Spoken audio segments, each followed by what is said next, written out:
결국 남북 경협의 최대 변수는 대북 제재입니다. 기대가 큰 만큼 대북 제재가 언제, 어느 정도나 풀릴지도 관건인데요. 이번 평양 공동선언이 우리 기업들의 대북 투자에 얼마나 영향을 줄지, 그리고 대북 제재가 풀렸을 경우 어떤 모습을 연출하게 될지 미리 짚어보겠습니다. 이번 정상회담으로 남북 화해 무드는 고조되고 있습니다. 자, 김은교 기자. 네. 결국 유엔총회에서 어떤 대북 제재 조치를 취할지에 관심이 모아지고 있는데 어떻게 전망되고 있습니까? 네, 이번 평양 회담으로 인해서 남북 관계의 개선 그리고 비핵화로 향하는 과정에 있어서 상당한 진전이 있었다는 것은 부인할 수 없어 보입니다. 예. 하지만 대북 제재 완화에는 상당한 시간이 걸릴 것이라는 것이 지배적인 시각입니다. 북한의 비핵화 조치, 실질적 비핵화 조치가 선행이 되지 않은 상태에서 제재는 해지되기 어렵고요. 이미 6.12 센토사 섬 회담 이후에 트럼프 대통령이 언제 제재가 해제되냐 그랬더니 불가역적인 비핵화가 진행됐을 때 그것은 수치로 20% 정도가 진행됐을 때 이렇게 말을 했거든요. 그렇기 때문에 북한이 비핵화 조치를 취한다고 하더라도 대북 제재는 시간차를 두고 진행이 됩니다. 그러니까 제재 해제의 분위기는 조성할 수 있을지 모르지만 실제적인 제재 조치는 이루어질 가능성은 거의 없습니다. 만약 대북 제재라는 걸림돌이 사라졌을 때 우리 기업들도 적극적인 행보에 나설 것으로 기대가 됩니다. 자, 특히 북측에서 먼저 이주영 부회장을 오라고 했다는 걸 미뤄볼 때 네. 국내 대기업들의 적극적인 투자를 바라고 있지 않나 싶은 이런 생각도 듭니다. 네, 이번에 대기업 총수들과의 만남을 통해서 우리 대기업을 상대로 이 투자의 안정성에 대해서 좀 어필하고 상호 교감을 이뤄나가는 것이 북한의 최대 목표였을 것으로 보이는데요. 네. 그동안 이제 남북경협이 개성공단을 중심으로 중견, 중소기업과의 경제 교류가 줄을 이뤘다면 이번에는 북한 당국이 우리나라 대기업이 본격적으로 북한에 투자해서 진출해주기를 기대하지 않았나 추정해 볼 수 있을 것 같습니다. 그렇군요. 사실 김정은 위원장은 과학기술 강국이 돼서 단박도약을 하겠다는 의지를 보여왔습니다. 단박도약은 우리말로 하면 바로 뛰어오른다. 급성장의 의미인데요. 자, 결국 IT에 강하고 글로벌 기업인 삼성과 SK, LG의 협력이 그만큼 간절하다는 것을 보여준 게 아닌가 싶습니다. 그렇습니다. 김정은 국무위원장은 4차 산업혁명을 이른바 새세기 산업혁명이다 이렇게 표현을 하면서 자주 관심을 보이기도 했습니다. 새세기 산업혁명으로 나라를 지식경제 강국으로 일으켜 세워야 한다라는 교시를 발표할 정도였는데 예. 정보통신기술 그러니까 ICT 분야의 남북 경협은 사실상 이 전력물자 반입 금지 조항 그리고 미국의 수출관리 규정 등 때문에 대북 제재가 풀리기 전까지는 아예 어떻게 보면 경협이 불가능한 그런 상황입니다. 예. 하지만 이번 남북 정상회담 때 보시긴 하셨겠지만 김여정 제1부부장이 문재인 대통령을 영접하는 과정에서 스마트폰으로 연락을 주고받는 장면을 자주 보셨을 겁니다. 예. 북한 내에서도 이미 ICT 분야에 대한 관심이 매우 높고 기초적인 시설은 들어가 있다 이렇게 보실 수 있습니다. 그래서 이번 방북단에 장병규 대통령 직속 이 4차 산업혁명위원회 위원장 그리고 이재용 소카 대표가 이 경제인 특별 수행원으로 포함된 것도 결국 같은 맥락이라고 보시면 될 것 같습니다.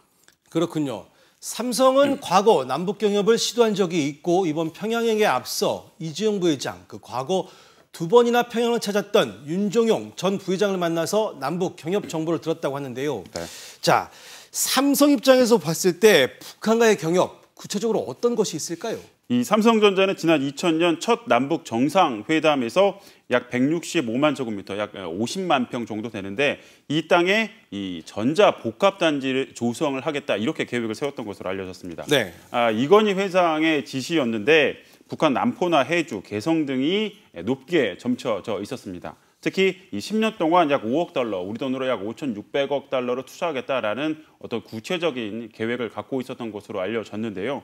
이 단지에는 이 컬러 TV와 전화기 그리고 오디오 같은 이 전자 제품의 이 생산 시설이 들어갈 것으로 전망이 됐었습니다.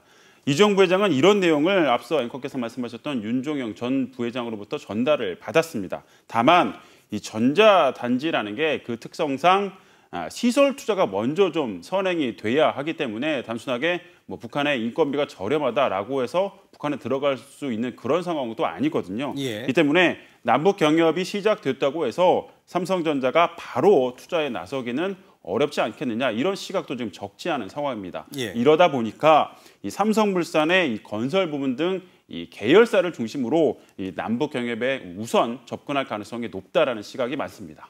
삼성증권에서 얼마 전에 북한과의 경협에 대비해야 한다는 보고서를 낸 적이 있습니다. 이 보고서에 그 흥미로운 내용들이 담겼다고 하던데 네. 어떤 내용들입니까? 일단 그 금융위원회와 이 삼성경제연구소 등이 추산했던 500조 원 규모의 통일 비용이 들어갈 수 있다라는 추산에 대해서 크게 부풀려졌다 이렇게 주장을 했습니다. 네. 이들의 이 추산 방법은 이 독일식 흡수 통일을 전제로 했던 추산 작업이기 때문에 현재 이 미국이 북한 체제를 사실상 인정하고 있는 지금 상황과는 맞지 않다는 게 이 증권서 보고서의 근거입니다. 예. 산업단지나 특구 등을 조성하는 방법으로 북한을 발전시켜서 이 점진적으로 경제 통합을 이루면 예전에 추산했던 것보다는 비용이 크게 줄어들 수 있다는 내용입니다. 삼성증권은 이 김정은 국무위원장의 고향으로 알려진 원산을 주목했습니다. 네. 자원보고라고 평가를 받고 있는 이 단천 지역과도 가까운 데다가 무역항으로서도 가치가 매우 높기 때문입니다. 또 나아가서 북한 경제 개방의 어떤 랜드마크가 될 가능성이 높다라고까지 전망을 했는데요.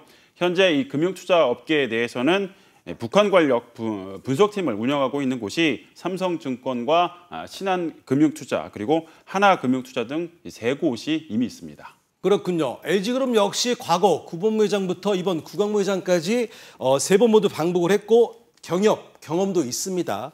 자, LG그룹의 경우 향후 어떤 부분에 주력해야 할 것으로 예상이 됩니까? 네, LG그룹은 말씀하신 대로 LG전자가 1996년부터 2009년까지 북한에서 위탁 가공 형태로 TV를 생산한 이력이 있고요. 네. LG 상사가 또 2000년 정도에 대북 임가공 사업 상담센터를 운영하는 등 중소기업의 대북 진출 창구 역할을 담당하기도 했었습니다. 네. 이번 평양 정상회담에 이제 구광모 LG그룹 회장이 수행단으로 다녀오면서 주목받고 있는 거는 LG U+의 역할입니다. 이 김정은 위원장이 추진하는 인프라 재건 사업에는 철도, 도로에 이어서 통신이 있거든요. 예. 하지만 이제 북한을 다녀온 구광모 회장은 막상 신중한 모습을 보였습니다. 한번 직접 말 들어보겠습니다.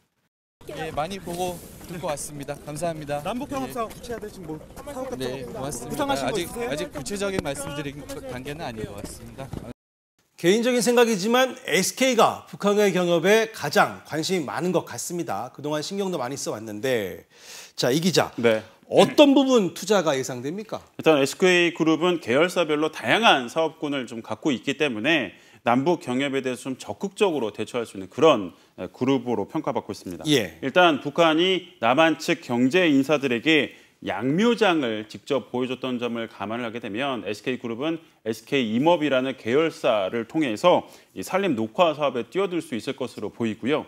SK텔레콤을 중심으로는 전자정보통신 정보통신 사업에 뛰어들 수 있을 것으로 보입니다. 이미 SK텔레콤은 특히 이 남북협력기획팀까지 신설을 해서 이번 남북 경협에 대해서 준비 중인 것으로 파악이 됐습니다. 특히 앞서 말씀드렸던 대로 김정은 위원장이 이 새세기 산업혁명으로 이 4차 산업혁명을 강조했던 점을 감안을 하게 되면 SK텔레콤을 중심으로 한 투자 가능성이 매우 높은 상황입니다. 또 이 SK이노베이션을 통해서는 에너지 사업에도 뛰어들 수 있을 것으로 보이는데요. 가장 가능성이 높은 사업은 북한을 경유하는 이 파이프라인을 통해서 러시아산 원유를 수입해오는 그런 사업입니다. 그 안에선 상당히 많은 기회도 있을 수 있고 또 어찌 보면 하나도 없는 백지라고 생각할 수 있는데요. 거기다 이제 어떤 그림을 어떻게 우리가 그릴 수 있는지. 자, 이렇게 기업들의 투자가 이루어지면 네. 기대되는 경제 효과 어느 정도나 되는지 궁금합니다. 문재인 대통령이 지난달 8.15 경축사에서도 좀 밝혔던 내용이기도 한데 이 남북 경협 효과는 30년간 이 남과 북을 합쳐서 약 419조 원에 이르는 것으로 전망이 되고 있습니다. 네. 남한에는 약 170조 원, 북한에는 약 249조 원의 효과가 있을 것으로 평가가 됐는데요. 구체적으로는 개성공단이 159조 2천억 원, 금강산 관광이 4조 1,200억 원, 단천 지역 지하자원 개발 사업이 4조 8천억 원, 그리고 가장 빠른 시일 내에 이루어질 것으로 보이는 남북 철도 및 도로 연결이 1조 6천억 원의 효과를 낼 것으로 추산되고 있습니다.